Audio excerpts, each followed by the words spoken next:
जंगल की एक गुफा में शेर शेरनी का जोड़ा रहता था। उनके दो बच्चे थे। शेर प्रतिदिन जंगल जाकर शिकार करता और उसे लेकर गुफा आ जाता। गुफा में दोनों मिलकर शिकार के मांस को खाया करते थे। एक दिन पूरा जंगल छान मारने के बाद भी शेर के हाथ कोई शिकार नहीं लगा।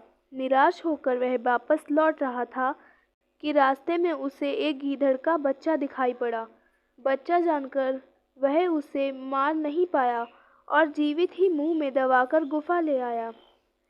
उसे शेरनी को सौंपते हुए बोला, प्रिय, आज कोई शिकार मेरे हाथ नहीं लगा। वापस लौटते हुए ये गीदड़ का बच्चा दिखाई पड़ा तो मैं इसे उठा लाया। मैं तो इस बच्चे को दयावश खा नहीं पाया।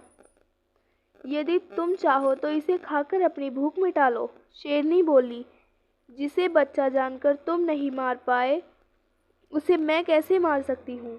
इस निरीह बच्चे को देखकर मेरा हृदय भी ममता से भर उठा है।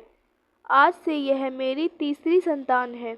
अपने बच्चों की तरह ही मैं इसका पालन पोषण करूँगी। उस दिन के बाद से गीदड़ का बच्चा शेरनी की गुफा में ही पलने लगा। शेरनी उसे अपना दूध पिलाती और अपने बच्चों की तरह देखभाल करती थी। गीदड़ का बच्चा शेर शेरनी को ही अपने माता पिता समझता और उनके दोनों बच्चों को अपने भाई। वे सभी प्रेम पूर्वक एक साथ रहते थे। समय बीतने लगा और शेर शेरनी के बच्चे बड़े होने लगे। एक दिन वे तीनों जंगल में खेल रहे थे। एक मदमस्त हाथी आ गया। हाथी को देखते ही शेर के दोनों बच्चे घुर्राते हुए उसकी ओर लपके, किंतु गीदड़ का बच्चा डर गया। उसने शेर के दोनों बच्चों को समझाया बुझाया, हाथी हमारा शत्रु है और बहुत बलशाली है। हम उसका सामना करने में समक्ष नहीं हैं, इसलिए हमें उससे दूरी बनाकर रखनी चाहिए, अन्यथा जान से हाथ धोना पड़ जाएगा। आओ भाग चलें। शेर के बच्चे उसकी बात मानकर गुफा में चले आए। वहां उन्होंने शेरनी को जंगल की घटना के बारे में बताया कि फिर कैसे हाथी को देखकर गीदड़ का बच्चा डर गया और कराता देखते हुए ने का हम दोनों को भी भागने का विश्व कर दिया। वे दोनों मिलकर गीदड़ के बच्चे का उपहास करने लगे। अपना उपहास गीदड़ के बच्चे को सहन नहीं हुआ और वह क्रोधित होकर शेर के बच्चे को भला बुरा कहकर झगड़ने लगा।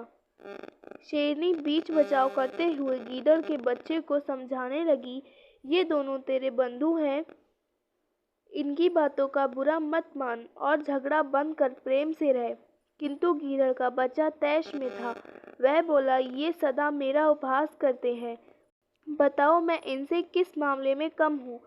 मैं भी बहादुर हूँ। मैं चाहूँ तो अभी इन दोनों को मज़ा चखा सकता हूँ। आज ये मेरे हाथों से बचेंगे नहीं। गीदड़ की बात सुनकर शेरनी समझ गई कि अब उसे वास्तविकता बताने का समय आ गया है। वह बोली, पुत्र, मेरी बात ध्यान से सुन।